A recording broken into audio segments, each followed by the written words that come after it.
Gardien de l'amour dans la sainte famille, toi l'époux de Marie, priez pour nous, Père du silence, cœur à l'écoute, tu as dit oui à l'amour de Dieu.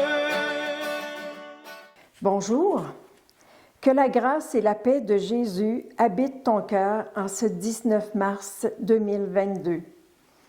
Aujourd'hui, nous terminons cette belle neuvaine à notre bon Saint Joseph. Nous regarderons ensemble sa très grande humilité, comment il a été un père dans l'ombre, puisque les Écritures ne parlent très peu de lui.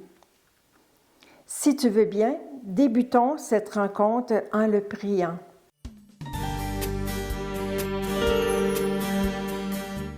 Au nom du Père et du Fils et du Saint-Esprit. Amen. Je te salue, Joseph, toi que la grâce divine a comblé. Le Sauveur a reposé dans tes bras et grandi sous tes yeux. Tu es béni entre tous les hommes. Et Jésus, l'enfant divin de ta virginale épouse, est béni. Bon Saint Joseph, donné pour Père au Fils de Dieu, prie pour nous dans nos soucis de famille, de santé, de travail, jusqu'au dernier jour, et daigne nous secourir à l'heure de notre mort. Amen. Joseph, même s'il a été dans l'ombre des Écritures, a été un père très proche de Jésus. Il lui a tout appris de sa vie, la prière, les lois, les bonnes relations, sa vie d'homme, son métier. Sans doute, vous connaissez de ces personnes humbles qui nous parlent par leur vie sans même faire du bruit, comme a été la vie de Joseph en fin de compte. On dit que ce sont des personnes d'une grande humilité. L'humilité, c'est une très grande vertu et Joseph en était revêtu. Il était un homme simple et doux qui brillait par son ouverture, par son travail, sa disponibilité, par sa façon d'être présent auprès des siens, de même que par son oui à l'œuvre de Dieu. Et quoi encore? Si nous avons la tentation de penser que la vie de Joseph n'a pas été compliquée, c'est parce que nous ne connaissons pas la vie de Marie et de Jésus, car c'est à travers leur vécu qu'on peut deviner la vie de Joseph. Pensons d'abord à Marie, sa fiancée qu'il aimait beaucoup, et qu'un jour arrive enceinte. Nous savons que dans ce temps-là, que c'était une situation dramatique. Et on peut dire que son projet de mariage avec Marie en a pris tout un coup. Et le comble, c'est que la loi stipulait qu'on devait lapider Marie. Mais Joseph, un homme juste, qui aimait vraiment Marie, ne voulait pas ça pour elle.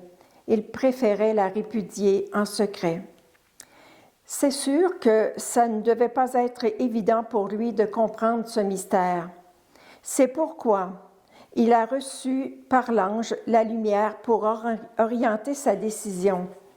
Au-delà des mauvaises langues du temps, il a choisi d'accueillir Marie chez lui. Pensons aussi aux nombreux déplacements qu'il a dû effectuer pour protéger Jésus et Marie. À 12 ans, quand il est resté au temple et que ses parents, tout angoissés, l'ont cherché pendant 3 jours, voilà que Jésus a répondu à sa mère, « Ne saviez-vous pas que je devais être aux affaires de mon Père? » Comme Marie, Joseph a gardé dans son cœur et sans comprendre cette parole de Jésus. Joseph, comme père adoptif et protecteur du Fils de Dieu, n'a pas cherché à briller. Il aurait pu s'en vanter, mais non. Il a humblement accompli sa mission de gardien et protecteur de Jésus. Alors, tout compte fait, l'humilité de Joseph est comme le chant de l'hymne à la charité, qui ne se vante pas, qui ne se gonfle pas d'orgueil, qui met sa foi en Dieu.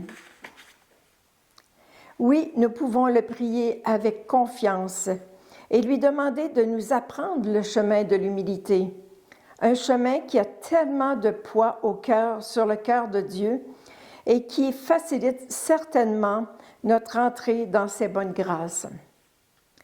L'humilité est une vertu qui est encore aujourd'hui de mise, peut-être plus que d'habitude, peut-être que plus que jamais.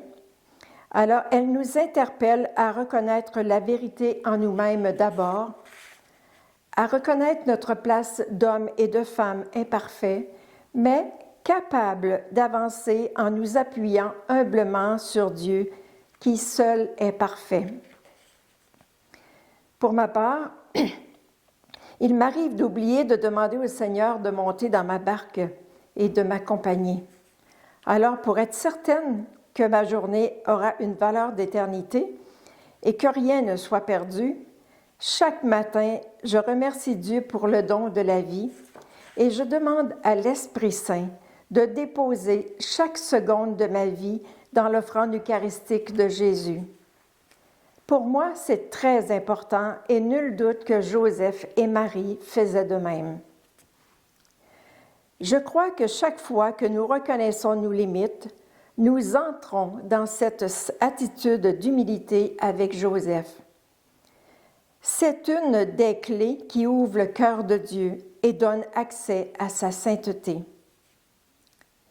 Ceci dit, entrons dans la puissance de l'humilité comme Joseph, père adoptif de Jésus et époux de Marie, lui qui a vécu dans l'ombre, mais certainement avec le désir d'avancer progressivement dans le grand mystère de l'amour gratuit de Dieu, cet amour manifesté par le don merveilleux de Jésus.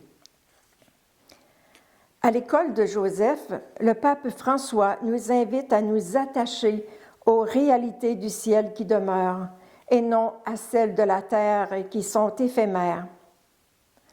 Alors, je vous invite à implorer Joseph comme consolateur des souffrances humaines, lui, le fidèle assistant des mourants, lui qui est mort entre les bras de Jésus et de Marie. Nous pouvons lui confier nos familles, nos relations, notre personne, et il saura nous guider. Mais n'oublions pas, dans notre prière à Joseph, et d'une façon spéciale, les grandes souffrances de notre monde d'aujourd'hui. Le pape François nous a laissé une prière, et je vous invite à la prier avec moi.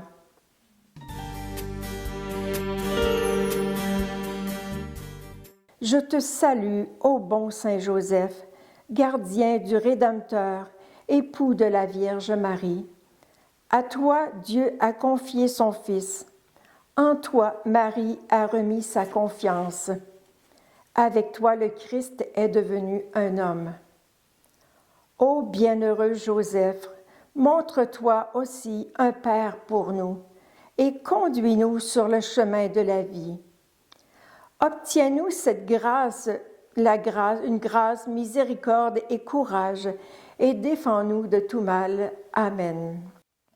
Pour terminer, accueillons en toute humilité avec Joseph la bénédiction qui vient du ciel, au nom du Père et du Fils et du Saint-Esprit. Amen. Bonne fête avec Saint Joseph et à bientôt.